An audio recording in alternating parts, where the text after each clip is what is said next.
5, 4, 3, 2, 1. Welcome back, guys. Welcome back to another episode of the Chinmen&Don podcast, where we talk about anything and everything. And today, yes, Chinmen's still not here. Chinmen's not here, but I have a special guest today. Me and this man. I know this man for, I want to say about 15 years. 15 years, yeah. 15 years. Before we start the podcast, I want everybody to give him a hand. This is TOUA. TOUA, welcome to the podcast. Thank you for coming. Thanks for having me here. Yeah, it's been a minute, man. We've been trying to set up a podcast with you for so long. I think it's because of the pandemic and all that. We kind of put it off for a bit. kind of put it off for a bit. But you're here now, and we're gonna talk about your life. Life, yep. Yeah, you're really interesting. You know, in the beginning, I just when I first met you, I didn't know that you gone through so much stuff, and you're still going through stuff right now. You're as an entrepreneur, as a Hmong guy, right? Yeah. You know, it's just very interesting that because we don't really see a lot of. I mean, it's getting better now. Yeah. But growing up, I didn't really see a lot of Hmong entrepreneur. So I want to bring you in and kind of just pick your brain, and maybe some of the guests will enjoy it. Yeah. All right, TOUA. So let's start back when as a kid. Where were you born? Okay. How many siblings you had? Well, I was born in Laos, and then my parents, they ran from the communists from Laos to Thai. Yeah. And then I was born in 1979. Okay. And, birthday's coming up, December 22nd. Oh man, happy birthday! Happy early birthday. 42 this year. Oh, the big 42, huh? 42. So I was born in Laos. We came to America in 1980. Okay. And then our sponsor was in San Diego. Okay. So we landed in San Diego, and then we lived in San Diego until I was 30. So. Oh wow, really? 30 or 27. I forgot. It's been so long. Okay. I think at least 27, I believe. I think 27. 27. Yeah. I got to do a math, but I did math later. But I think 27. Yeah. And then we moved to Fresno because my parents, they started multiple businesses in Fresno. Okay. Because of the Hmong community. Uh-huh. And then I'll talk about that later. But then I got about 7 siblings. Okay. I'm the oldest. Okay. So you're the oldest. I'm the oldest, and then 5 brothers and 2 sisters. Oh wow! So and then my parents, mm-hmm. and then my mom recently passed 2 years ago. So yeah, just my dad right now. Okay. Yep. So how's the life in San Diego, man? Because I love San Diego. Every time I go back, I party and all that. I just love San Diego. I love the vibe. I love the people out there. Yeah. There was only one incident that happened over there where we almost got to a fight, but.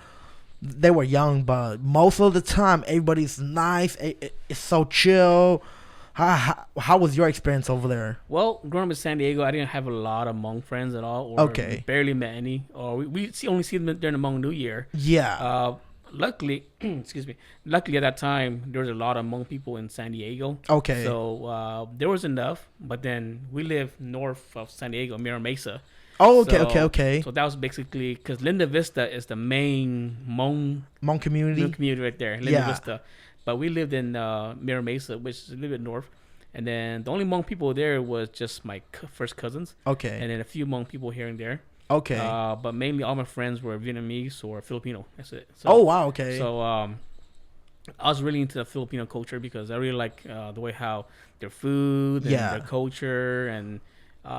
they just very fun to hang out with. Yeah, they do. Yeah. They do a lot of karaoke. Do you do a lot of karaoke with them? No, at that time I don't think we did karaoke. At that time we were more like into street racing and hanging out and doing other things besides what we're doing now. You know? Yeah. Was there a big community of like Filipino and like you say Vietnamese? Yeah, Vietnamese and Filipino were Filipinos the main Southeast Asian out there. Okay. Big community, National City, Chula Vista, Mira Mesa. Yeah, Chula Vista. Even at this time, there's a lot of Filipinos still in San Diego. Okay. Yeah, because I was planning to when one of my cousins move up there, his girlfriend move up there. I was planning to move up there too, and because I work for the state, they have a Chula Vista state property up there where I could transfer.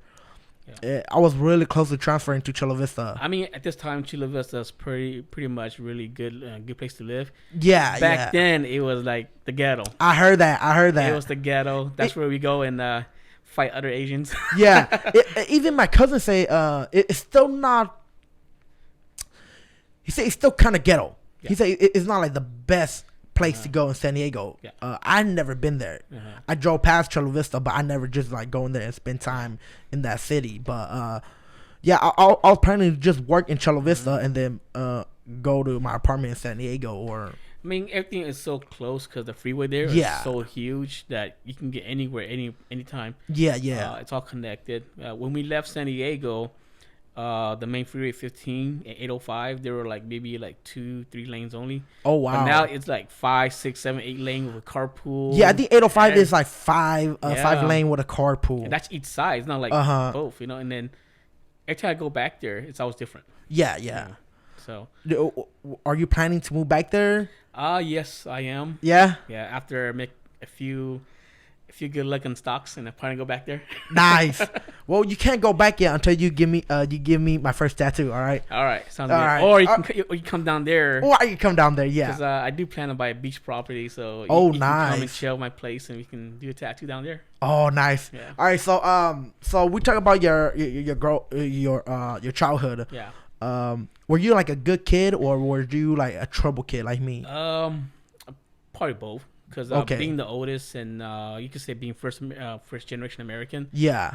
We didn't know what's good or what's bad. We just had to do what we had to do to survive. Yeah. And there were like a lot of bullies. I was going to ask you that because my growing up, my older brother will tell me, because I think my older brother, you guys are almost the same age. I think he's 40 and then you're 42. Yeah.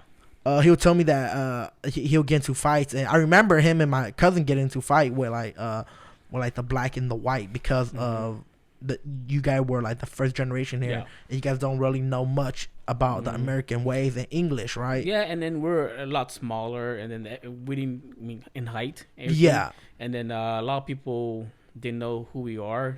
They kept on like, "Are you Chinese or Japanese?" Yeah. So and we say we're Hmong, and then you got to the point where I'm so tired of saying what a Hmong. I just say we're Mongolian. That's it. Yeah. I tell people I'm just a mutt. Yeah. You know, even till this day, not a lot of people know about Hmong people.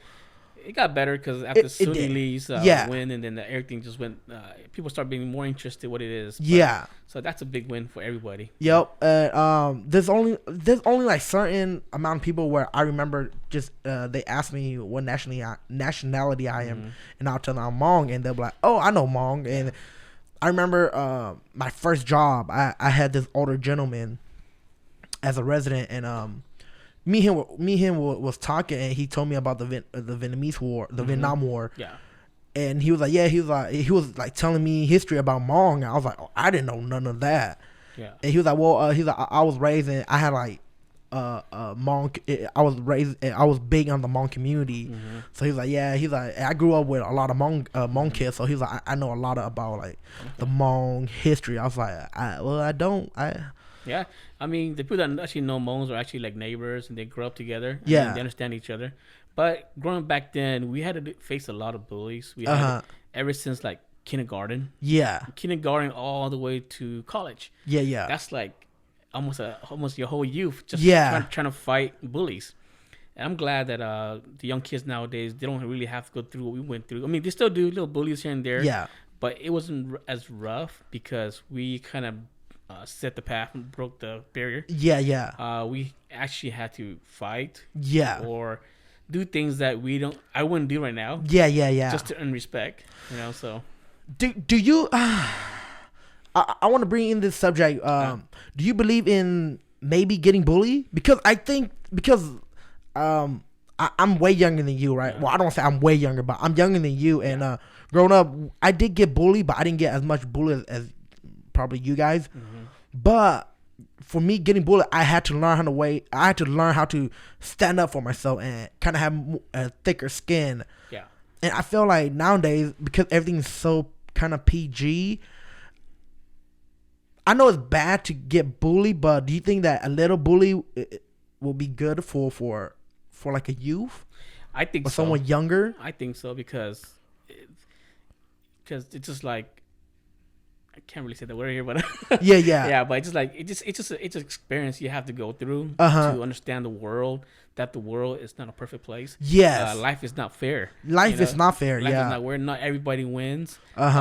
Just sometimes you have to lose to gain. Yes, or sometimes you keep losing until you gain, until you understand how the game is played, and then you win. Yeah, but if you don't get bullied, how you can understand the game? Yeah, or like understand adversity. Yeah, because I growing up, I thought it was like rainbow and sunshine, right? Yeah. And until I got older, I'm like, man, dude, there's so much adversity towards us, towards anybody, and it will never end. It will always gonna be adversity, one after another. And I think because of me getting bullied, I was kind of I have thicker skin. So I just want to bring that up. I know some people are like, oh no, I don't. There shouldn't be any more bullies, but for me personally, my opinion, I'm like, I believe in that. Yeah, I mean, I believe there shouldn't be any more bullying, but it's not a perfect world. It's gonna be it. Yeah. So I just hope that whoever goes through it can kind of just take it as a lesson, saying, why am I being bullied? Maybe I got get a thicker skin, or figure a way how to create a solution to it. Yeah, because back then I didn't let nobody bully me. Because I have 2 older brothers, so we fight all the time. Yeah. So growing up, I never let anybody bully me, and I was a big kid. I'm not talking about like tall, but big. So any kid who bullied me, we're fighting like this. Because no one's gonna save you. Yeah, ain't nobody gonna save me. Yeah, because we were growing up and then coming home from school, and then there's like 5-10 kids jumping you. Yeah, and then what can you do? It's either you're gonna fight back or they just gonna beat you every day. Yeah. I remember me got into a fight. Me and these dudes became a really good friend, but in the elementary, they were bullying me and my cousin, right? So I told them all that. And there were 2 brothers, so I was like, all right, after school, we gonna duke it out. Yeah. I remember us two. I fought 2 of them. I remember fighting them, and then my dad pulled up, and we were fighting. My dad pulled up. My dad put me into the car, drove me home, and whooped my ass. And I think after that, we became friends because they were like, oh, shit, you're not really a pushover, so sorry. And let's just became friends. So we became really good friends.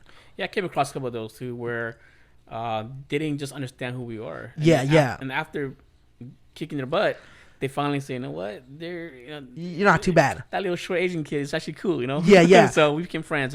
I still got some friends that I beat up in elementary. And they're still friends here today. Yeah. I have a really good friend. He came to the podcast about like a year ago, and that was our story. We weren't really friends, but one day we were just talking smack in school, and then me and him went to the bathroom, duke it out, and I remember we got caught. The principal called us in. And he didn't snitch. I didn't snitch. Yeah.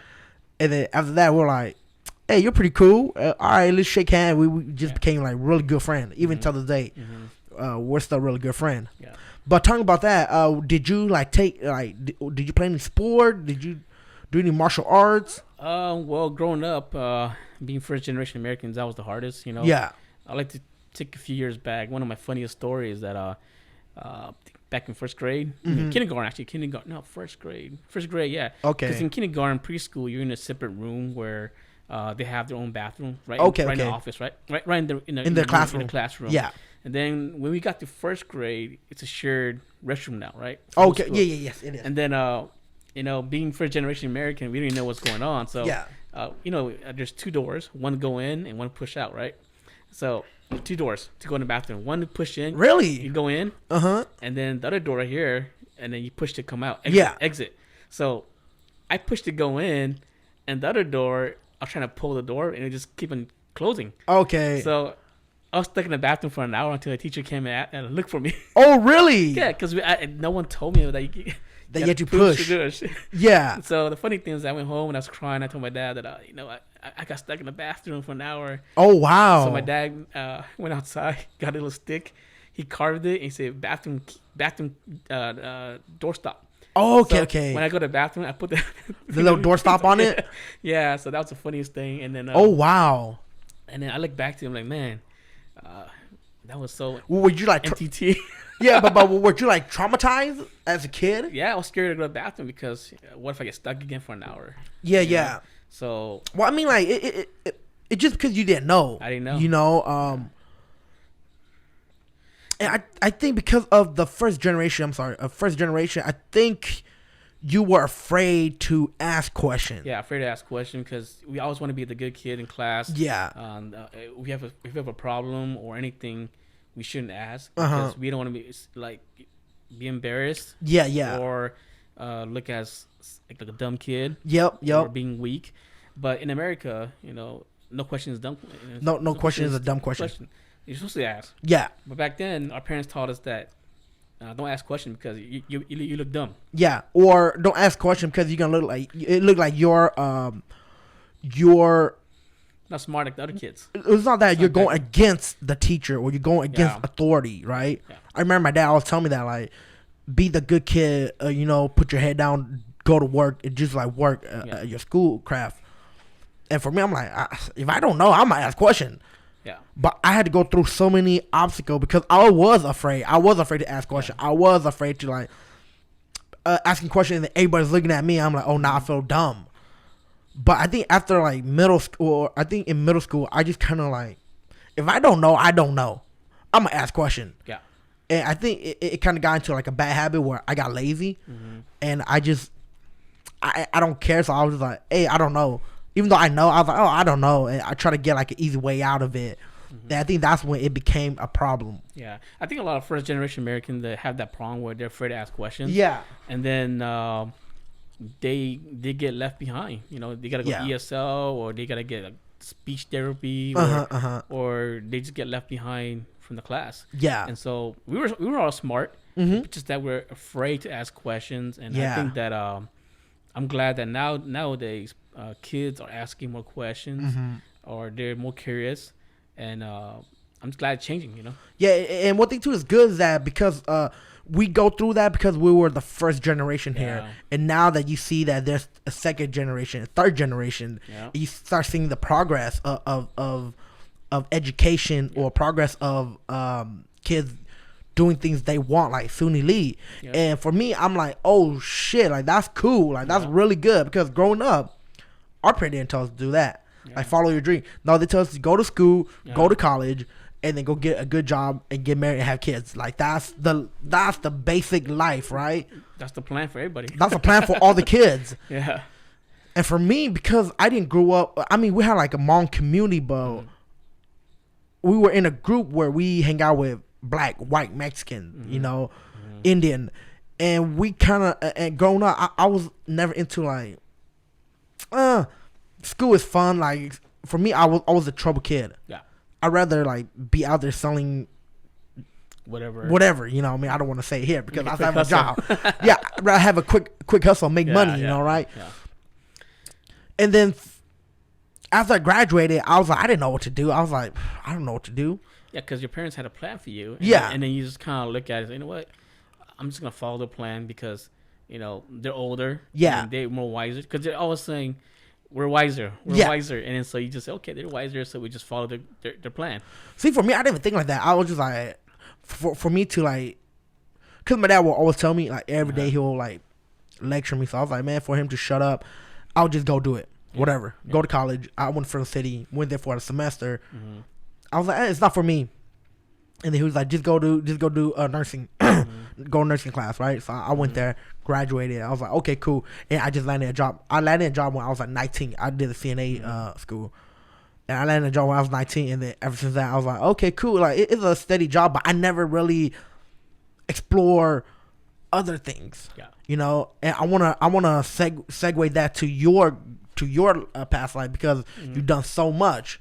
And I want you to let them know, like, what we used to do. I think I got very lucky that we landed in San Diego, where it's very diverse and really diverse, very diverse and fast paced. And I'm just glad that I made a lot of friends with Vietnamese and Filipino people, because they actually do things that are different from what our Hmong community was doing. Yes. They were doing like sports, ROTC, bunch of extra curricular activities. Yes. And then so in high school, me and my siblings, we got into ROTC. That taught us a lot of discipline. Yeah. And I do recommend that for every high school kids. Yeah. See, my brother was doing that. Yeah. I never did. Yeah, I got into it because that's where all the cute girls are at. Okay. All the cute Filipino girls. Okay. All right. So I knew that if I want to date a Filipino girl, I had to be where they're at. Yeah, you got to put your position. Yeah, you got to position yourself in a situation like that. I had to sacrifice and say, I'm gonna join ROTC.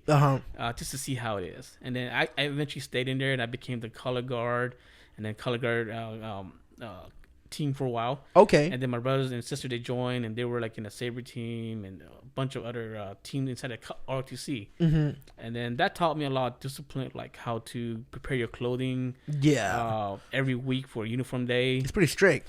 It's it's a little bit lenient, but it's like the military. Yeah. So I look back to it and say, I was glad I joined it because at first it was just for the Filipino girls, and then after that it became more like, this is like a passion as well, Yeah. It got to the point where after high school, I wanted to go into the military, and I would eventually become an officer. Mm-hmm. But then again, it falls back down to your parents telling you what to do. Yeah. Like, you don't need to do that. You're gonna go to war and die. Yeah. That's me too. Because I wanted to go to the military. Yeah. But my dad was like, I fought so hard. I fought the war, so you don't have to go. Yeah, that's what it is. And I was like, okay, like that makes sense. Yeah. And so I decided to follow their turn it off real quick. Oh yeah, go ahead. So I decided to follow their okay. Yeah, so I decided to follow that. So I didn't go to ROTC after high school. Mm-hmm. But during high school, I joined a lot of things. I didn't do any sports in high school. I wish I did. Okay. I wish I did because I was really good in tennis. Oh wow. And I wish I would have just went ahead and did it. But then do it again, fall back to your parents and saying that don't do that because if you stay after school and then do that, you're gonna get girls pregnant and then drop out of high school. I think a lot of first generation Hmong Americans, they got the same treatment. Yeah. They say you stay after school, they're gonna become a gangster and this and that. But then I listened to my parents. I didn't pursue the tennis. Wow. And I think I would have been a really good tennis player. But who knows, right? Yeah. See, for me, I play sport. I wrestle. I play volleyball. I play football. All the way till probably freshman year, and then freshman year I didn't make the volleyball team. And after that, I just kind of fall off from like sports, and because I think at that time I was like into girls and like party and all that, so I just didn't really care about because in sports, like you say, it create discipline. Yeah, and you always gonna have somebody over your head like telling you what to do. Yeah. And for me, I didn't like that at all.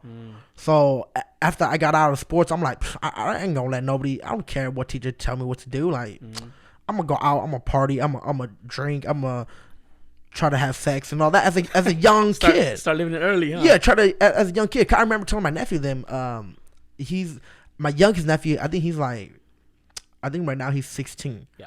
I remember telling him, I was like, man, when I was 16, I was out there already. I was sneaking out of the house. I was party. I drink, smoke. I was like, don't do what I did, but at least live life a little bit. Yeah, kind of live life a little bit because he's always cooped up in his room playing video game. I was like, man, at that time I didn't care about no video game. Yeah. All I cared was just hanging out with my boys, and because I had like older cousin or older friend, and they'll be driving already. They're like 16, 17 and driving, and then we'll just go pick up girls. We'll go to the mall. We'll go hang out at like their older brother's house, and we'll drink. And I think it's a time difference. At that time we didn't have social media, video games. No, that's true. Yeah. And then what can we do? Is try to attract the opposite sex. Yeah. So entertain something, and then go out, hang out with your friends, and ride a bicycle from across town. Yeah. Things like that. And then, we did a lot of things like that, riding bicycle across town. We do that all the time, yeah. And then coming home late and just getting beat. Getting beat. Yep. Of course. See, like my brother, they don't beat their kids. I remember my dad whooped my ass. Yeah. 'Cause I was a trouble kid, so. Yeah. So, talking about that, so how we met, I want to tell them how we met. Okay. So, talking about that, right? I used to go party. I was like 16, 17. At that time, you were a DJ. DJ Styles. Yeah. DJ Styles, and you were throwing parties for like the Hmong New Year's, like the big party. Big parties. You were the party guy that we know that girl's gonna be there. Yeah. And I think at that time was what? 2000 was starting 2004. 2004, right? When I first landed in Fresno, I said, you know what, this place needs some party. Yeah. So I started doing it. So it was I think it was like 16 over. It was all ages. All ages. It was all ages. I think they just were there like any bars? No, all ages, no alcohol. No alcohol. Yeah. So I remember us like my sister would like drop me off. My sister would drop me and my cousin off. You know, and we will go party, and that's how we met. That's how I met you. And at that time, we were dancer. Yeah. And then you were the DJ, so we kind of like met through. At that time, we didn't really like connect, but we kind of like, oh, you know who we are, and we know who you are. Yeah. So how did you get into DJing? Well, back in 7th grade, 1991, Challenger Junior High in San Diego. Right when we got to junior high, breakdancing, you know, of course, it all falls back down to attracting the opposite sex. It always does. That's the main thing. The main thing when we were younger. You know? That's how I learned how to play guitar. Cause I was like, girl, like guys that can sing or play guitar. I'm gonna learn how to play guitar. Yeah, so we knew that girls like breakdancers. We were like, okay, let's do breakdance. But I wasn't really good at breakdancing. Okay. So my friends say, no, sis, you're not that great, but you're good with music. And why don't you be our DJ? So okay. Said, all right, cool. I mean, I can do that. Plus, like at that time, I was working at summer jobs, and in summer jobs back then, guess how much we're getting paid? How much you guys get paid? $1.75 an hour. Wow. So the whole summer, I worked as custodian's assistant at elementary. So I saved some money, bought my first turntables, and then mixer turntables. And back then, every music came on a record. Yeah. So a vinyl, right? Vinyl record. So we had to carry like 4 or 5 crates just to finish one night of party, you know? Yeah. So, I remember those days. So my friends, they were breakdancers, and I was the DJ. And so ever since then, and then 8th grade, we're still hanging out. And after 8th grade, we get split to different high schools. Okay. So then we all kind of like split. Okay. But I still kept on DJing because my dad, down in San Diego, he was really into the community. So he was like the Lao veteran Hmong president down there. Okay. So he hosted the San Diego Hmong New Year's for many years down there. Oh, wow. So he's in charge of like a graduation party. We have the Hmong New Year party. We have like holiday parties. Okay. And so I would be like the guy in between the bands. Oh, okay. So because like youngsters be like, I don't want to hear no Hmong song, like blah music. Yeah, you know? well, yeah. So my dad always put me in the flyer. So we got a DJ, and then we attract like a bunch of youngsters. So to come to the party, to make money. Yeah. So I kept on DJing during those holiday parties, and then I won't thank my dad for that, for being like the president, working hard, throwing these events. And then when I moved to Fresno, I went to Fresno State. Okay. Because I already continued at San Diego State as a biochem major.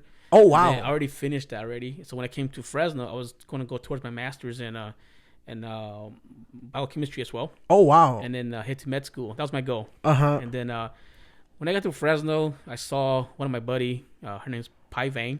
Okay. And then she was in one of my class, and then she was doing like a design on this computer. And then I said, oh, shoot, that's a cool Photoshop. Yeah. I have never seen Photoshop before in my whole life. Yeah. And then we'll talk about that later, but going back to the DJ, okay? Yeah. So I joined the Hmong club because Pai told me, hey, why don't you join the Hmong club? I said, all right. You meet other Hmong people. Yeah. So I have never seen so many Hmong people in my whole life, dude. Okay. Yeah, there's a big community here. Yeah, I went to, like, going to Walmart. I saw Hmong people the first time. I was like, oh, my God, this is so cool. Yeah. Just hearing them talk Hmong, I was like, wow, this is so awesome. So I joined the Hmong club, and then the Hmong club was throwing like the back to school party. Okay. So they needed a DJ, and so I was like, you know what? I DJ. So then I DJed their back to school party, and I saw the crowd. I was like, oh my God, this is a perfect business. Yeah. So the Hmong New Year came up, and so I took money out of my savings, $3,000, and then I hosted a party. Yeah. During the Hmong New Year. It's crazy. The first night I sold out, dude. Oh, wow. I made so much money that my mom said she had never seen so much money in her whole life. Wow. Because back then we could sell tickets for $40. Okay. And people pay for it. Yeah. So I made so much money. The first night, I called Charlie Vang, which was the executive president for the Hmong New Year. Okay. I called him that night and say, Charlie, can I rent the industrial education building one more night? Yeah. And he goes, for what? I go, another DJ party. Goes, it was that good? I said, yeah. So next day, I went downtown, hired a special event police officers. Okay. Paid Charlie Vang, and then another night, and it was sold out, dude. Wow. So one night was planned, one night was unplanned, and it was sold out. So that was the first Drop It Likes Hot. Oh, really? Drop It Likes Hot. Yeah. So all the older folks out there, they don't remember that name. Drop It Likes Hot. Yeah, Drop It Like It's Hot. I forgot which one, the one that you did for Valentine. I have a bunch of names, crazy names. I think the first time I went to your party was Greenlicious. Greenlicious, yeah. I remember Greenlicious. Yeah. Man, it was so cool back then. Greenlicious, Drop It Like It's Hot. Yep. Party Like a Rock Star. Party Like a Rock Star. I forgot which was the New Year one. Yeah, Party Like a Rock Star. Party Like a Rock Star, right? Yeah. And then every year from there, I threw my all-white party for my birthday. Oh, yeah, your all-white party, yeah. All-white party where I brought in like all these bunch of import cars parked inside. Yeah. And then had all white. That was cool. Yeah, it was pretty cool back then. And then that was the night my friend first tasted ecstasy. Oh, really? And he was like, "This is the best thing ever." Yeah, I remember. At that time, I was like probably like 17. Yeah, I mean, that time it was all ages, but nobody was causing trouble. Yeah, nobody was causing trouble at all. Nobody needed alcohol to party. Yeah, but I remember I was 17 and this girl. They pregame though, I know that. For sure. We did. I remember I was 17 and this girl, she was hot, but she was like sweating and like she was just having fun. I was like, this chick she's cool. And me and her were talking, and then she was kind of like mumbling and kind of she was like super fast with her words. I was like, she's probably not you. Yeah, I was like, this chick is cool. I was like, what's going on? I was like, why you talk so fast? She's probably Molly. And she was like, at that time I think it was Molly. Molly was the thing. Yeah, and then she was like, I just pop a Molly. I was like, what the fuck is a Molly? And she was like, it's a pill. And then she was like, yeah, it's a drug. I was like, word. And I didn't do it. She was like, do you want one? I was like, nah. At that time I was still kind of scared. At that time I was just smoking weed and smoke. And drink. I didn't do no drugs. So I was like, nah, I'm cool. Like, nah, it's not for me. And that was my first time. But how did you get, like, were you self-taught in DJing? Yeah, it was self-taught. Bro. It took years because back then there was no, like, how we have right now where... like classes. Where, like, there's music waves that you can see the screen in the laptop. Nowadays, it's so easy. All you do is hit sync. It'll sync. Or you can see the waves and you just match the waves. Like... Things like that. That's why there's so many new DJs now, because it is so easy. Hit the sync, transfer music.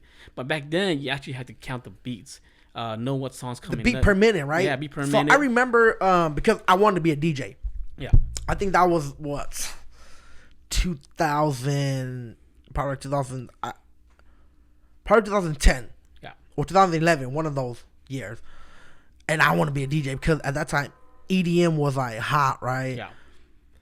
And for me, I grew up, like you say, breakdancing. So I would watch like DMC, Run DMC, and like underground hip hop. But the underground hip hop DJs are so different from EDM DJ. Yeah, because the beats per minute's everywhere. Yeah. It goes from 30 to 72, 120, things like that. But EDM, it's either 130 or 120, and you can find a match easily. But you cannot go from like the candy shop to like Pitbull, like that. You gotta know how to mix. You know? So I was learning on YouTube.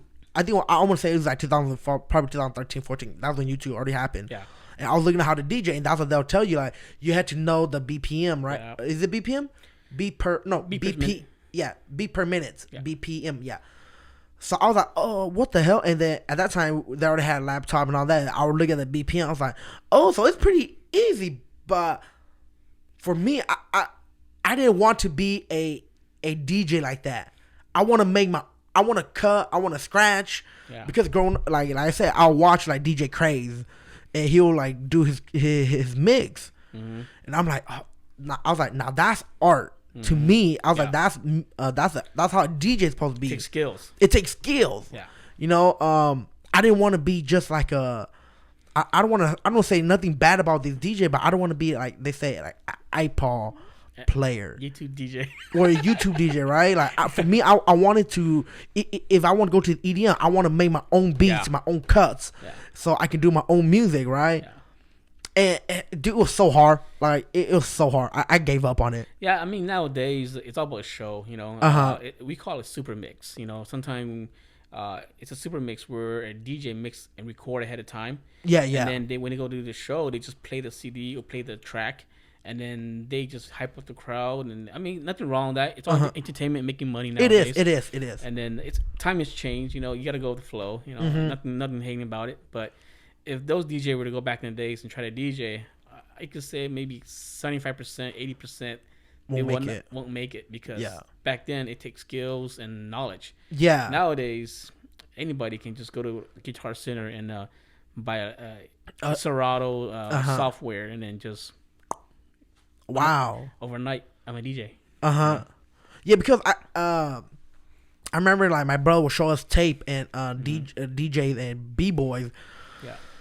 And you can see the DJ, they're working and they have a guy next to them, like giving them like the next vinyl, right? And I was like, yo, and they don't skip a beat. Yeah, my brothers and my cousin used to just stand behind me. Yeah. And give me records all the time. It was nonstop, nonstop. There's no like time to like, how's everybody doing? Yeah. How's everybody feeling? Yeah. You know, you're constantly working. Yeah.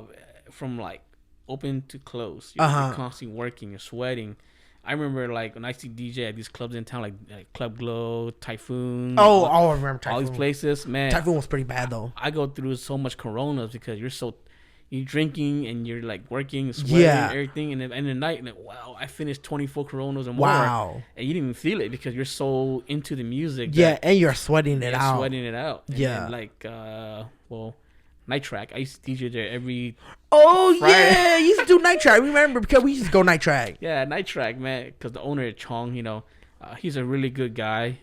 He's hurting right now. He had a little stroke, but he's a really good guy. Yeah, he's a really good guy, and love him very much, man. He's is he the same guy like the OG owner, right? And we're trying. Cause I don't know our time. Yeah, he became the owner, and then he let me DJ those nights. Because I don't know. I want to know if we're talking about the same one, right? He's the gangbang. Yeah. Okay, him. Back in the days. I didn't know he had a stroke. Yeah, fortunately he had one, but he's doing really well right now. Okay. So, he has a little blessing party coming up in December, so. Oh wow. So I'll be there to him, bless him as well. Because talking about that, because my Chinmen, Chinmen older brother was his right hand man. And that would have parties, and then he would tell us to go, and that's how we were young. Like I don't want to say nothing, but go through the back door. It was a 21-year-old club, right? And we will go through because we have the crazy thing that when I was DJing, it became all ages. Oh, really? And then we would put like little chairs and tables to block off the bar. Okay. And then all the 21-year-old to be in that bar, and then. All ages would be on this side, dancing, whatever, going all crazy. Yeah. And it's just a cool time where, we didn't think anything was wrong, Yeah. But nowadays, they'd be like, that's kind of like a pedophile. Yeah. And at that time, we didn't care. We were just there to party. Yeah. Like, and we don't care how we get in. Like, and that time, like I say, like, our uncles and brother, all of them know who the owner is. We all know each other. We all know each other's siblings and uncles, and so I think it was a safe time to party all ages. Oh yeah. But now time has changed. I don't think it's safe to do that no more. Yeah, I don't think it's safe to do that. I remember I was 17 and I was making out with like older chick. Yeah, I mean, right now the time has changed, laws have changed. Yeah, everything just totally changed. And then it's not safe no more. It's not. Yeah, but back then it was crazy, but it was still safe. Yeah, it was. I don't think there was like any problem at all where we were partying. Yeah. But talking about that, so what did you? So after DJing, right? What did you go into? Well, after DJ, I saw the exit because everything I do, I always have an exit plan. Yeah. Because I know that you can only do something for so long before the candle goes out, the light goes out. Yeah. So I figured that DJing, because the clubs are coming in, like on the rocks and all those places were opening up. Like, yeah. And then I see that my crowd that partied with me, they're shifting to the club. Yeah, because they're getting older. So I figured that okay, and then laws are changing. There's no more young people for all these all ages party. Yeah. And so I figured, okay, I gotta have an exit plan, because if I keep on doing what I do, pretty soon I'll be out of work. Yeah. Or out of income. So I started a graphic design business because going back to Pi. Okay. And at Fresno State, Mm-hmm. I saw her doing some design. I said, oh, that's cool. I like that. I want to do that. Mm-hmm. So I kind of dropped everything, devoted my life to graphic design. Wow. And then to kind of more back that up, my dad's friend is Laura Yang from Yang Design. Yang Design, that want to make the Pandao Tona. I don't know. The Hmong Yellow Book. So I don't remember. Yeah. Well, Laura Yang, he's the principal of the Yang Design. Okay. Very, very, very good designer. Very for a long time. Okay. So we went to Laura Yang's house. And then he had at that time he was doing his business inside one of his room. Okay. And I got to see him do some design. I said, you know what, this is what I want to do. Because I'm very creative. I always been an artist my whole life. Yeah. Going back to like my younger days, I had always been an artist my whole life. Wow. Okay. I always been drawing, painting, coloring. I think the only reason why we got to visit Disneyland when we were kids because of me. Oh wow. Because back in our days, the Penny Saver magazine, it comes once a week. Okay. It has like a bunch of ads and okay. It's like a little old school looking magazine. That comes free in the mail. Okay. And then every holiday they have a coloring contest in the book, and then I would enter the contest, and then I would win first place. Back then they were not greedy, so you win 10 tickets to Disneyland. Wow. So every holiday I was winning at the coloring contest. So I got to take my siblings, my parents, my cousins, everybody to Magic Mountains like 4 or 5 times. Wow. Disneyland, and I won a bunch of prizes. So my mom saw that. She knew that I was an artist, so she's always supporting me by buying me watercolor paints, color pencils, crayons, and stuff. So after seeing Laura Yang design, I said, I want to do that. And then I saw Pi's design. Yeah. I could do that too. And so I dropped everything, dude. I dropped my biochemistry. Like straight. Really? I didn't go to class, dude. I didn't even care to call a teacher and say, I'm not coming to class tomorrow. Yeah. Next semester, I signed for a bunch of graphic design classes. Okay. At Fresno State. And then I didn't even continue biochem anymore. I didn't even do... You just switch your like major? 180. Yeah. I didn't even call this was my major, dude. Oh, wow. I didn't even do nothing. I just say, I'm going to do graphic design. So I just flipped 180. I didn't even do nothing at all. I just flipped. So I was in class doing graphic designs, and then I decided, you know what, I need money, So I walked around McKinley and First area. Okay. Where there's Fuzz 75. Yeah. And like Dr. Gang's chiropractic right there. And then across the street used to be Hong Kong Video. The Chinese guy used to own it. I don't remember. Yeah, but that's way back then. So, yeah. And then I walked around and I said, you know what if I did graphic design for them, like a business card design? Okay. So I went and found a bunch of business cards from other business places, put in a portfolio, and pretend that I could do that too. Yeah. I would show them and say, "Hey, can I design your business card like this?" And then they'd be like, "Okay, yeah, we need business cards here." So then I will go back and ask Pi, "How do I design?" Yeah. Or I went on YouTube and learned how to do graphic design. Okay. And then I would design it, take it to Paradise Printing on Blackstone. Okay. And then the guy would print out the business cards for me. And then I would return and then sell to them. And then that's the launch of my graphic design business. Wow. And then at that time I was so broke, dude. My parents, they haven't fully moved from San Diego to Fresno yet. So I was living with my aunt. Oh wow. And then I was driving around. Well, I had a BMW when I came from San Diego to Fresno, but it was so hot during the summer. Yeah. That it overheated. Oh wow. And it just burned, So I had no car. So I had to borrow my aunt's farm truck. And this thing is ridiculous, like dirty. Yeah. You could say a 1987 Toyota truck with chicken poop everywhere. Oh yeah, everything. Yeah. Farm truck. Yeah, because she farms. Yeah. And so I drove that for like a year, and then I would go from business to business, saying, "You know what? Let me design your brochure. Let me design your posters." And then, luckily at that time, real estate was picking up. It was 2006, 7, 8. Oh, okay. Real estate was picking up. Yeah. A lot of loan officers, a lot of Hmong people were getting into real estate, loan officers. So I got lucky. I met Tona Hurt. I don't think you met her, probably met her. Tona her, and then from there she introduced me to her all the realtors. Okay. And so I started designing all their business cards, everybody's business cards. And then that's when I started. The momentum started taking off. And then I say, you know what? I need a place. Yeah. So if you go to Kumalung right now, TC Market on Chestnut and Belmont. Okay. Yeah. I know that one. Right now it's a water store, but that used to be my first office right there. Oh, really? Yeah. I was so broke that I told the owner at that time was a Chinese guy. He owns the whole property right there, and I told him the deposit and first month rent was like about $1,400. Wow. So I didn't have $1,400. Yeah. So I say, you know what? Here's a check. Can you please deposit on Monday? Yeah. And he knew I had no money. But he was so nice enough to say, you know what? I'll deposit 2 weeks from now. Just make sure $1,400 is in the bank. Okay. But here's the key. So right after I got the key, I went off and started selling my designs, selling them. I made enough money to cover the rent and buy more computer products and everything. Yeah. So then I started CH5 Designs, Okay. And then I went from there. I started doing like banners, signs, and graphics. And then to this day, you still see some of my signage out there around Fresno. When I drive around, I still see my signs out there still. Oh, wow. Yeah, like that's pretty cool.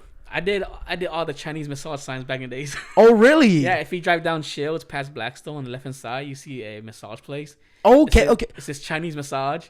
That sign's been there since 2004. That yellow and oh wow. It's been there since 2004. That place been open that long? Yeah. Are they do happy ending over there or like? I don't know. I never really asked. Because you're like I'm business only like. Yeah, but if anybody drive down that, they see that yellow sign. Wow. That was my first sign I ever did, dude. Yeah, it's like right next to the donut spot, right? Yeah. That donut spot been open for a long time too. So now you be like, TOUA did that sign. Wow. So let's bring you so now let's do that segue to because you say you're an artist your whole life, right? Yeah. I knew that you were doing tattoo. Okay.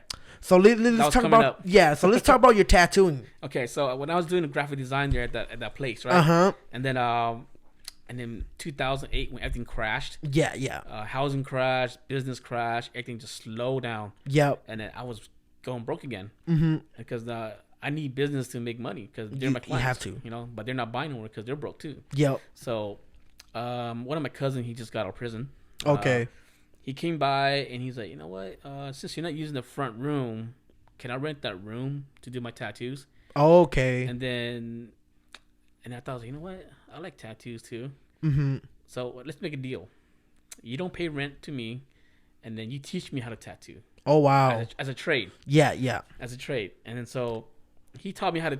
He kind of showed me because he was so busy. He kind of showed me, and then I guess it was still very slow, and then he needed income for him and his wife. Okay. So he took off, and then I got left with a bunch of clients. Oh wow! I didn't know how to tattoo. All I knew was like, oh shoot, what am I gonna do? Yeah. So we had a bunch of Mexican thugs. Okay. Around our neighborhood that already deposited money already. Oh wow! So they were kind of getting angry that they're not gonna get the tattoo done no more. So, and I said, well, fuck it, dude. I'm gonna do it, dude. Yeah. So I set the machine up. I didn't know how to set it up. The needle was out this long. Oh wow! I could tell that. Man, they must have really got balls to take the pain because I didn't know how to set the machine up. I just put the needle in, put the rubber band on, dip in the ink, and say, "Here we go." Oh and wow! I just did it. Yeah. And I would go home and I would watch the reruns of Miami Ink. Oh yeah. And I would pause every little section where they actually put the needle together and how to put the ink and stuff. And I rewind it, watch it again, rewind it, watch it again. I think I must have watched DVD season 1 like thousands of times. Wow. Just trying to catch their techniques. Yeah. And then And then I would go to expos too, and then just try to watch other artists, how they set up, how they do the work. And then I started seeing, okay, you know what, I'm doing something wrong because my things are not coming out right. But luckily, I was on my side at that time. The people that came and get tattoos didn't know about art. Yeah. So they thought that it was so badass, even though it wasn't that great. They just thought it was badass, you know? Yeah, yeah. So, and also lucky too, at that time, social media didn't blow up yet. Yeah, yeah. So nobody went online to look at other artists' work or see things online. Yeah. So whatever they saw in the books or magazine, that was it. Yeah, yeah. So they weren't, and plus, the neighborhood around me wasn't picky. Yeah, yeah. They were getting names only, or they were getting like little flowers, little things like that. Yeah, yeah. Simple things where I can learn from. Yeah, because I remember you gave my sister them their tattoos. Yeah. And it was basic. Like, it was just like flowers, whatever. Yeah. And all that. So, yeah, like you said, you know, back then, they weren't like comparing arts to art. And like you say, a lot of your clients didn't have like a big piece where this is going to be a lot of shading. Yeah. A lot of like coloring and all that. Right. So, yeah, but keep going about your stories. Yeah. So, I would go to expos and then. Oh, shit. Did that one die? God damn, that one died again. Okay, so, we still have these two. Okay, so what hurt my feelings and got me really pushing really hard in the tattoo. Because at first I was just doing it for money. Yeah. And then I realized that if you're doing it for money, you don't go nowhere because you're all just chasing the next paycheck. Yeah. Paycheck. But if you want the good income, you have to become professional. Yeah, yeah, yeah. That way, people chase you instead of you chasing them. That's very true. Because I'm always trying to find clients, promoting myself, and it got very tiring. Yeah, it does. So I say, you know what? I'm done chasing clients. I'm done chasing the money. Why don't money chase me? People chase me. Yeah, yeah. For my work. So I started practicing drawing, the tattoo drawings. Yeah. Perfecting it, and then even asked my girlfriend too. I spent like one whole week, you know, just drawing waves, Japanese waves, you know. Wow. And then I finally perfected that. And I moved to cherry blossoms, and then koi fish, and then dragon. And then from there, I just got better and better. And then what pushed me to the next level was going to a tattoo expo. And then I met one of my tattoo, like, inspirational guys. Okay, okay. Wow, I finally met him. And then I went to him and said, hey, you know, what type of needle do you use for this type of work? He turned around, and I thought he was going to say, hey, buddy, you know, yeah, you use this. But instead, he turned around and said, I don't know you. Oh, wow. I don't know you. I ain't tell you nothing. Yeah, yeah, yeah. So from there, I realized, oh, shit, you know, it's reality. It is. It's kind of like you're... For him, I think for him, he see as it like, oh, you're not even doing your work. You want me to tell you how to get there. You don't deserve it. You don't deserve it. I'm not gonna tell you because it took me so long to get here, and now you just want to come in. Ask what kind of needle, what kind of skills. Yes. Yeah. At that time, I didn't know that. Yeah. I didn't think of that, and that hurted my feelings a lot. But years went by, and then I got better. And I got better clientele and more everything. And then I look back to him and say, you know what? He was right. You know, I didn't deserve to know the tip. Yeah, yeah. I didn't deserve to know what I asked. So at that time, I'm pretty sure it shattered you. Yeah, I wanted to just say, you know what? You're not my mentor no more. Yeah, yeah. Like F you, you know. Yeah. But now I look back to this thing. He was right. He did the right thing. Yeah, it was. Yeah. He did the right thing. He told me that I don't deserve to know it, and I didn't deserve it because I didn't earn it. You didn't earn it yet. Yeah, so that's very true. It took me about 5 years to become a good artist. Okay. 5 years of nonstop practicing and doing it, and studying the culture, studying the artist's culture. Like, if I like this guy's work, I don't just look at his work. I go back and read his autobiography. Yeah, yeah. I would buy books about him. I watch YouTube videos about him. Basically, like, live his life. To understand how he draws his art. Yeah, yeah. Because you can't just, like, there's a lot of artists out there. Oh, I can do that. I can do that. But then, if you want to capture that feeling, that the art style, you have to live through them. Yeah, yeah. So that's why some are very popular, because I don't just do the art. I have to live through that drawing, the artist, to feel it, you know? And talking about that, right? Because for me, what I see is there's two type of artists. Well, there's two type of tattoos. Sorry. Yeah.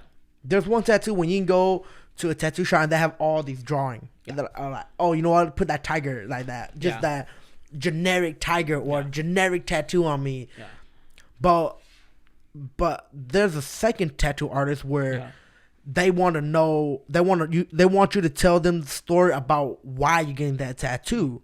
So they could put the feeling and the drawing into it, and it's an art piece.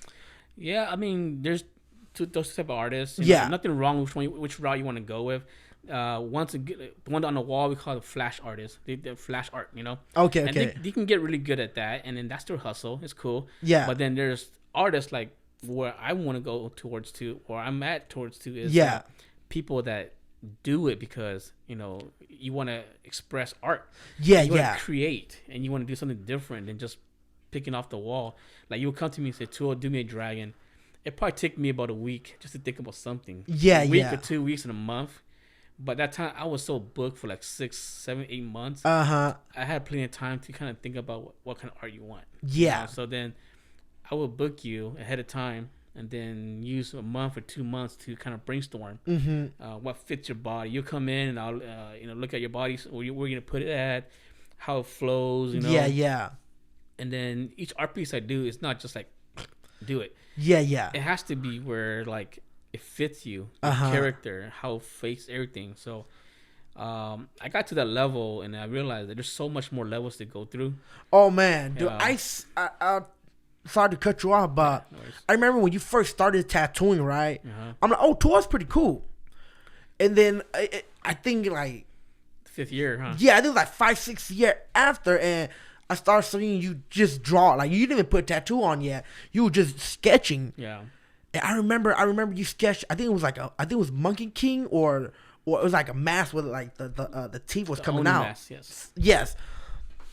And I was like, wow, like that's crazy. And I think you post up a picture of you tattooing the chick with the, was it a phoenix or I think it was or phoenix, yeah. Is it the phoenix or the what was that bird that have all kind of color on their tails? Peacock. Yeah, peacock. Yeah. I think it was the peacock one, and you tattooed on her back. And I was like, dude, like the transformation from where you started to where you were at that time.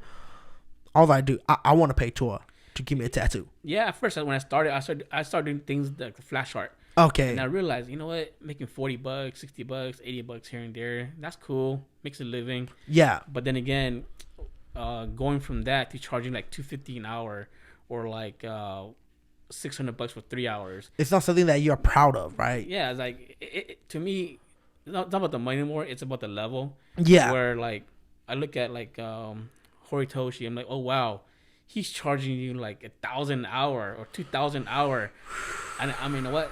It's not about the money. It's about the respect at that level. Yeah. People are willing to pay you $2,000 an hour, $1,000 an hour. It's more like you're so good that people are willing to pay you. Yeah. To do your art on their body forever. Yeah. And that's the level where I want it to be at. Yeah. Which I'm still going towards too. Secretly. It's not about the money. It's more like sell your goals, you know? Yeah, it is. Yeah. And at that time, it's not about you selling art, you know, or you're selling your time. They're paying you because they want your art on them. Yeah. And I think that's the beauty of tattooing. That's the art form of tattooing, is that. And for me, I'm like, I'm not gonna pay somebody, or I'm not gonna get a free tattoo from somebody that I don't know. Yeah. I was like, if I ever gonna get a tattoo, I want a tattoo from an artist where he's gonna sketch it out. We're gonna talk. We're gonna sit down, and we're gonna go over and over and over again. And talking about that, I just saw a video of The Rock Johnson when he got his new bull tattoo, the bull skull. Yeah. How long him and his artist been talking about it, the process of it. I was like, now I want that connection with my artist if I ever gonna get a tattoo, because for me, I want a big piece.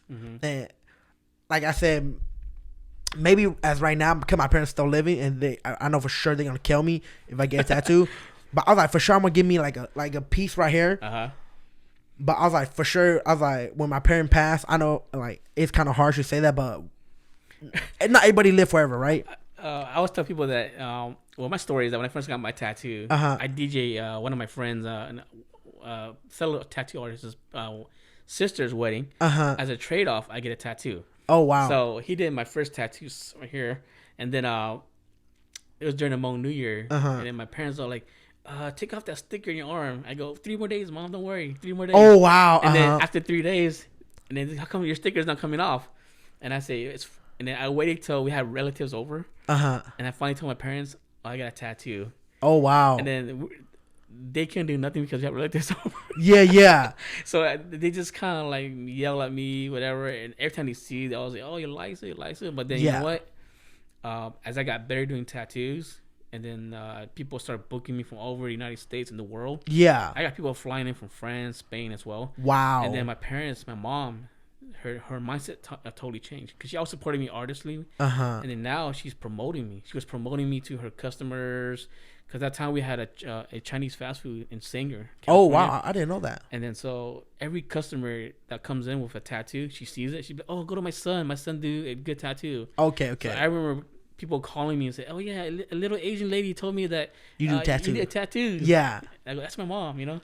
Oh wow. And so after a while, then my parents finally understood, and they accepted, and they say it's not gangster no more. It's more like a profession. Yeah, it is. When they start seeing that I was making money, I was paying things, doing things with the income. Yeah, good things with the income, and they started seeing that like I would go to like Walmart, and then some Mexican guy would be like, "Yo, TOUA," he took off his shirt. "Your tattoo looks cool." Yeah. Right in Walmart, right? And that makes you feel like, wow, I did that, and he's so proud of it. Yeah. I just marked somebody permanently, and then he's showing it off in middle Walmart. Yeah. And then I would go places, and people would be like, "Oh yeah, he did this, did that." And then a lot of my art is around Fresno, and then a lot of people are so proud of it, they show it off. And then my parents, their mindset changed. See, I think it's because growing up, or like when our first parents got here, only gangbangers had tattoos. Yeah. Right, like you're talking about like the Mexican mafia, the Mexican cartel. They had tattoo from face to toes, everything. Right, you're talking about like the blacks, the gangbanger. They all had tattoo. The Asian gangbanger, they all had tattoo. So in their mind, they're like, tattoo mean gangbanger, and you're not a good person. And your success is not guaranteed no more. Your success is not guaranteed no more. But I think that now that it's changing, back then, yes, it was gang banging and all that. You represent your color, you represent your hood, and all that. You put that on you. Yeah. But now it's more of expressing art. Art and memorial tattoo. Yeah, oh, dude, that's crazy, man. People that do memorial tattoo. Yeah. So but going back to my parents, I want to get like neck all the way down to like my thighs tattoo, like all the way to my knees. Yeah. Like almost full body tattoos. That brings up one funny thing. Cause, I used to have a condo right there in Bullard and Herndon. Yeah. So at night, me and my girlfriend was in the pool, chilling, right? And then the lady the manager of the whole complex, she came out. She was screaming, dude, "Sir, you can't be in a pool." I go, "Why? You can't be in a pool with clothes on." I go, "I'm just wearing my shorts." She goes, "You can't wear t-shirts." I stood up. I go, "These are just tattoos." Oh wow! So she thought I was wearing like a t-shirt, you know. Like so are you like full body tattoo? Like, yeah, I'm fair to my. If I take off my clothes, I'm like from right here down to my leg. Oh wow, that's what I want. Yeah, like I want my whole bag. Yeah, I kind of like, because I love tattoo. I love art. Yeah, I already kind of know what I want to put on my back already. I don't know about my chest. I'm still thinking about it, but I kind of want to get like a Samoan tattoo or a tribal tattoo, and I want to put it on my shin. Okay. Does it hurt? It hurts. Because of that bone, right? The bone. Yeah, because one of my buddies, he's a gangbanger, and he had a tattoo right on his neck. And he was like, dude, tell the truth. He's like, it hurt the most right on your collarbone. Right here and right here. It's the most, for me, the most pain was right here under my, kind of like quarter to the... On your chest? Yeah, right there. That was the most pain. I thought I was going to like... just die. See, I hate needles, so I'm like, I don't know how I'm gonna do it. I've been looking up a lot about like tattoos. Cream, like tattoo cream. I wouldn't recommend it because some people, their skin will get kind of leathery, and then it makes it really hard for the tattoo artist to do the work. So I was telling, if you're gonna do a tattoo, just get it. Don't put no numbing cream on, cause really? Yeah, cause I tattoo on some people that put a numbing cream on, and it makes it hard. Oh, The wow. some people's skin will get kind of leathery or it'll get kind of soggy. And then as a tattoo artist, you gotta stretch the skin, put the needle, and do the work. And if you're trying to stretch skin, and then later on when the skin goes back to normal, it doesn't look right. It doesn't look right. Oh, wow. So I would say that if you're gonna get a tattoo, just take the pain. It's an experience you have to go through. How about I just like? That's why they call me the pain doctor. Right? Yeah. How about I just like chug a bottle of liquor and just sit there? Yeah, you can, but they say you bleed more because it thins your blood. Nah. No. I mean, those are all just myths. Oh, wow. Those are all just myths because people that bleed. Because back in the days, people drink beer and then it's a homemade tattoo, and those homemade tattoos they go hella deep into the skin because they don't understand. There's 3 layers, Yeah. They don't understand where to put the needle, how to set the needle right. And so they're going too deep, and which causes it to bleed. And then they just say, oh, the reason why you bleed because you drank. Oh, wow. Yeah, so it's a myth from the old days that people were drinking and doing tattoos. So you could get drunk and get drunk, but don't think that you will get a headache and then you'd be like not uncomfortable no more. So the best thing to do is just put some headphones on and just meditate. Sheesh. Because I know I seen like dude, I seen like some chicks or some dude, they just sit there and like the artist just go to town on there and they just chilling. I think for females they're the best pain tolerance. Yeah, they do. They have the best pain tolerance. They'll sit there and they don't even move at all. But guys, they be huffing and puffing, dude. I'm a bitch, dude. Like, I'm not even gonna lie. I'm a bitch. They be huffing and puffing. Yeah. So maybe my first tattoo, I kind of want to get one right here. Does it hurt right here? I think for the first tattoo for a male is probably like right here or right here. Okay. It's not that painful, and for female it's probably the back shoulder just to kind of get it going. Okay. Because it's not that painful. These 3 little spots. But if you want to, once you get a taste of that, then it's addicting. Because the reason why it's addicting because people will say, "Oh, it's a badass tattoo." And you're all proud. Oh yeah, I'm gonna get some more. They come back and get some more, and then the next thing you know, oh man, it looks empty right here. I'm gonna add some more, and some more, and then next thing you know, to cover it up. So it's not the addiction. It's more like you feel more confidence. Yeah. And then people will start telling you that, oh, that looks good, and you feel more confident. See, for me, I want that. I already know what I kind of want on my first tattoo. Yeah. I kind of explained to Ching Sing the other day. What I want my tattoo to represent. So I'm kind of excited, but like I said, I don't know when I want to do it. But do you do like tribal tattoo? Do you like do any studies on that? I do tribal tattoos, but if I start doing tattoos again, I plan to focus on the Japanese art, Asian art. Okay. Yeah, that'd be like my main thing. That's all I'm gonna do. Oh wow. I'm not gonna do names, flowers, whatever. I'm just gonna focus on like the dragon, the koi, like the Japanese stories, and actually do the story, not just do like, oh, you want a koi fish, like that, Yeah. I want to be like, okay, I want to know the story behind this. Why is this creature facing this way? Why is there a thing like that? Yeah. Actually digging deeper, I heard that the Japanese tattoo ink is different. Yeah, it's different. One of my expo I actually met a master, and then I actually paid him a lot of money just to learn how he mixes ink. Wow! So I actually have my own mix of ink that I personally call my own. Okay. That I probably would not share with anybody unless they pay you. No, not that. Unless they become like a student and okay. They earn it. Okay. I'll teach them. Like I say, the money's not the issue. It's more like you have to pride. You have to earn it. Yeah. So, if I do tattoo again, it has to be strictly on one focus. Okay. Yeah. Okay. So you're not planning to like do random stuff.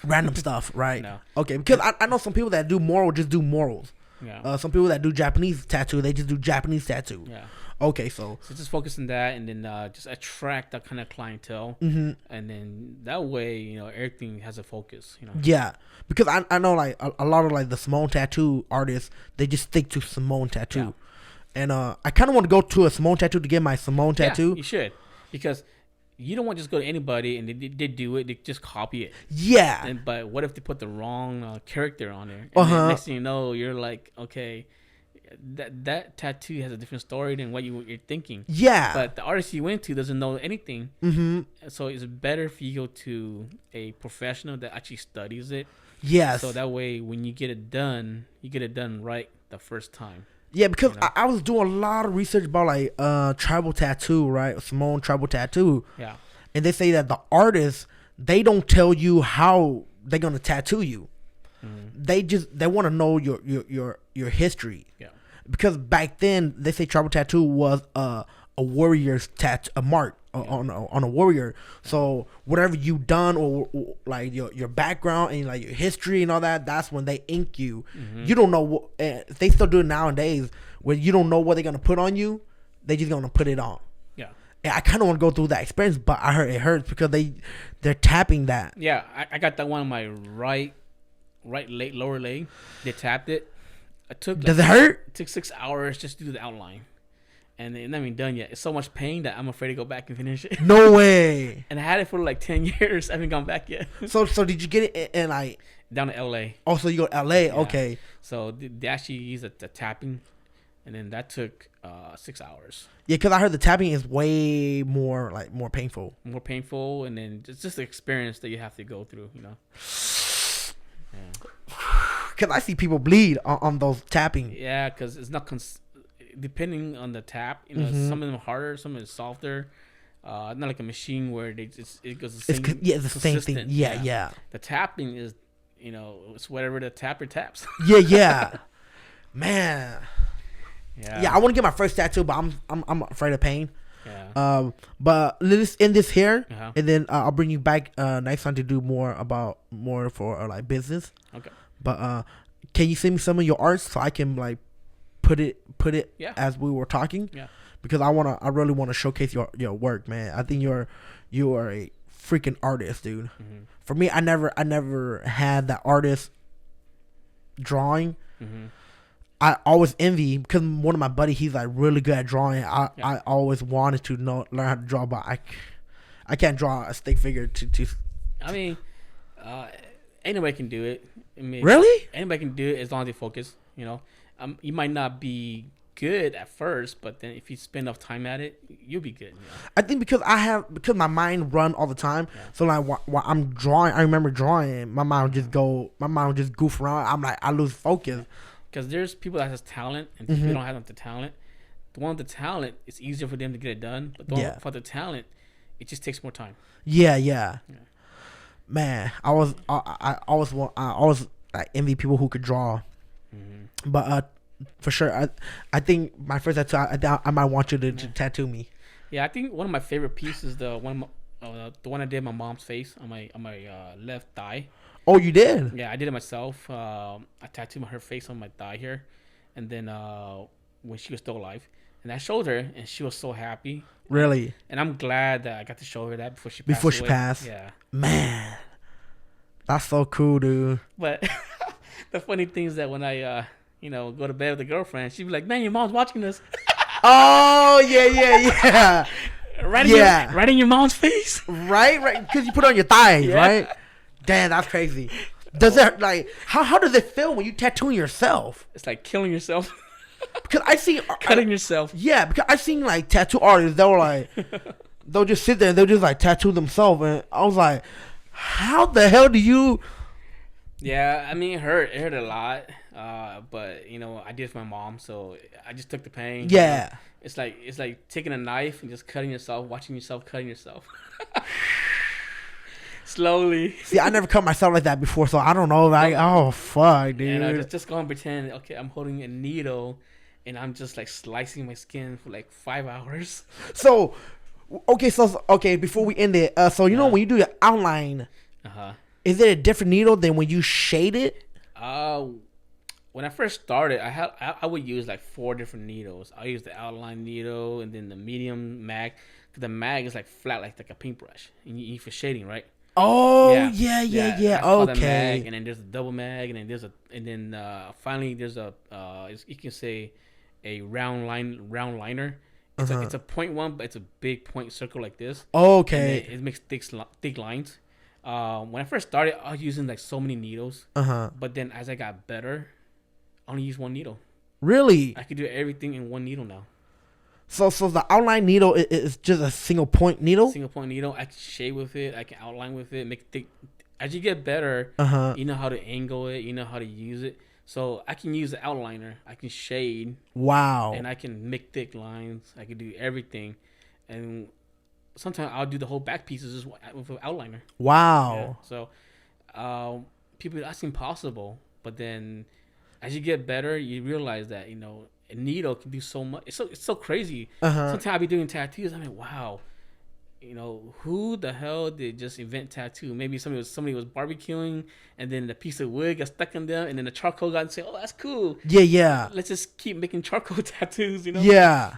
And then that's how I think like the Polynesian did. They probably like poked this up with charcoal, something like that. Oh, really? Yeah, and then that's how tattoos started. Polynesian were the first tattoo artists, Oh, I didn't know that. And then of course the Westerners came and saw that, and then they started doing it. But Polynesians were the original. Some of the original tattoo artists. Wow. Yeah. So, yeah. I mean, there's a lot of stories, a lot of things you got to dig into. Yeah. I mean, if any tattoo artists are watching this, I would say, once you start digging into the history of tattoos and each artist that you like, then you get better. Yeah. You understand how it's created, and you will become better artists. Yeah. Because if you're just going after the money or just getting it done or just doing the style only, you will never get better. Yeah, for sure. I guarantee you will never be good. Yeah, because because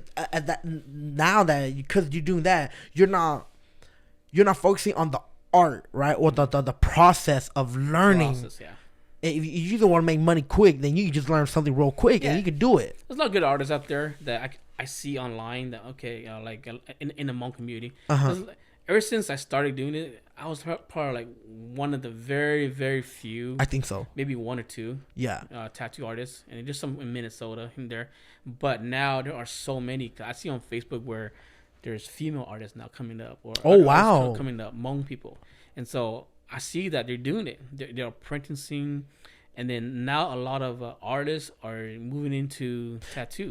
Yeah. And then they were good at drawing already. And now they're tattooing. Makes their work even better now. Yeah. But then they're missing one little thing. It's like the little thing. Yeah. They're missing that. The little piece. Yeah, like that where it's authentic. Yeah. They're doing art. That's cool. It looks good. But then coming from like a professional, like they've been for years, it's like you're missing that sparkle. Yeah. The glisten in the eye. Yeah. Like, or and you're talking about that, I can understand, because I'll watch YouTube video and some people could just call out the art from the artist. Yeah. They're like, oh, that piece is from so and so. Oh, that piece is from so and so, because only that certain person could do that piece or that art, that style. Yeah, I mean, as I can open a magazine.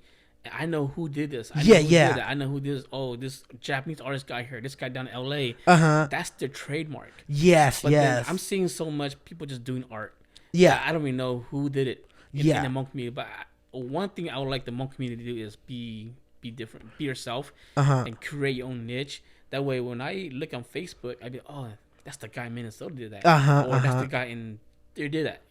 That's the Hmong brother did that, But if I'm looking through it, just like art, I'm like, okay, then it's cool. It's cool, but that's I don't know who is it. Yeah, that's one thing I would suggest. I'm not the best in the world, but I've been doing it for so long. Yeah, you earn it. You earn to say it. I could say, that's what I suggest. Yes. Yeah, and so you say you're gonna start doing just focusing on Japanese tattoo, right? Yeah, I just closed on another property, so nice. I'm gonna use that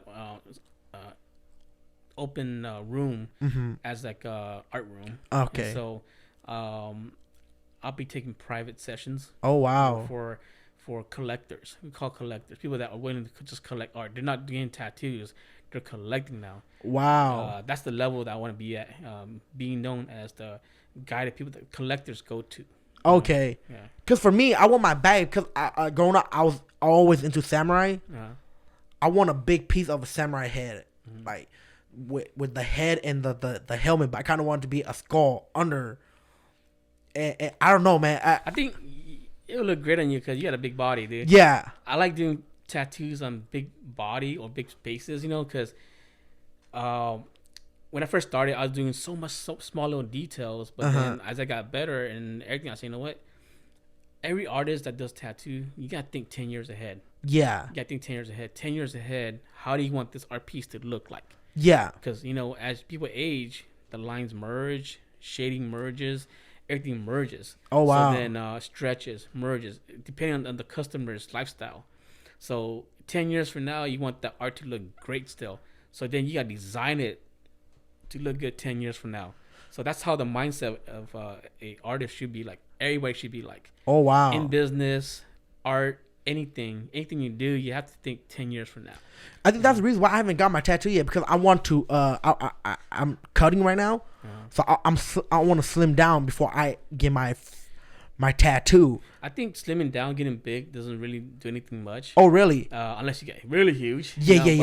Slimming down or toning down, it doesn't affect as much, because the artist knows. Like me, if I do on yours, I'm not gonna do small little lines. I'm gonna do like thick lines, big shading, nice smooth shading. Oh, wow. And then that way, when you shrink, everything looks good the same. So what happened if you're small and you blew up? Would that mess up like the tattoo? No. Oh, no. I have other people that are in that same situation. And then I see them now, and then their tattoo might change a little bit, but then it's good enough where okay, I was fixed. Or it's not dramatically. It's not dramatic. Okay. But then my tattoo from when I first started, those needs help. Okay, yeah. But the ones I did from my 5th year and up, yeah, they're cool. Okay. But the one when I first started, those need help. Yeah. You're like, hey, I feel bad. Let me help you out real quick. Like my brothers. Oh, wow. Yeah, I did a one anime girl, my brother, on his right shoulder. And then it's not that great. So one of these days I'm gonna go back and make it that sparkle for him. Okay. I remember in high school, my buddy, because my buddy's brother went to prison. Yeah. And he came out, and he would teach us how they do tattoo machine in prison. Yeah. And we start doing you grab a cassette player, and you strip it out, and there's a motor in there. Yeah. And then you grab a pin, and then you use the needle. You burn the needle. Walkman. Yes. And then you turn it. You make it to an L. You bend it to an L, and then you put it into that little spinning. Yeah. And you put it in there. We did it.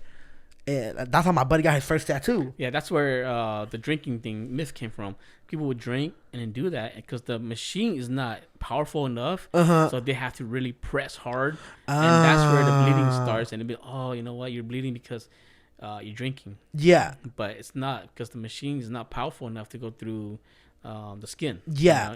Oh, okay. Because I remember I would tattoo on like a pork skin. Yeah. I would learn how to tattoo. I would like draw my name. I was like, oh, it do not look good.